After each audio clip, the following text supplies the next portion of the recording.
खुश नसीबी। किस्त 29 की कहानी। किस्त 29 में कहानी एक अहम मोड़ लेती है, जहां जज्बात, गलतफहमियां और सच सामने आने लगते हैं। इस किस्त की शुरुआत में दिखाया जाता है कि मरकजी किरदार अपनी जिंदगी के मुश्किल फैसलों से गुजर रही होती है। वो अपने माजी की गलतियों और मौजूदा हालात के दरमियान फंसी होती है।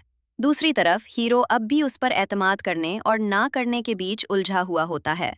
घर के अंदर हालात मजीद खराब हो जाते हैं जब खानदान के कुछ अफराद सच छुपाने और अपने मफाद के लिए साजिशें करने लगते हैं।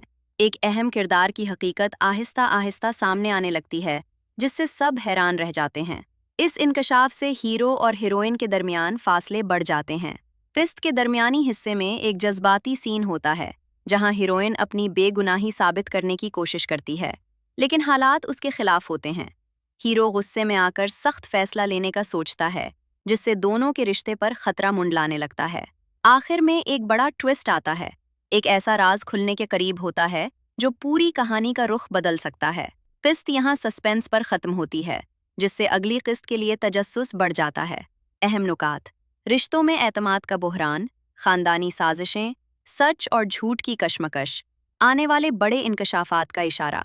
अगर आप चाहें तो मैं किस्त 30 की कहानी या इस ड्रामे का मुकम्मल खुलासा भी उर्दू में बता सकता हूँ।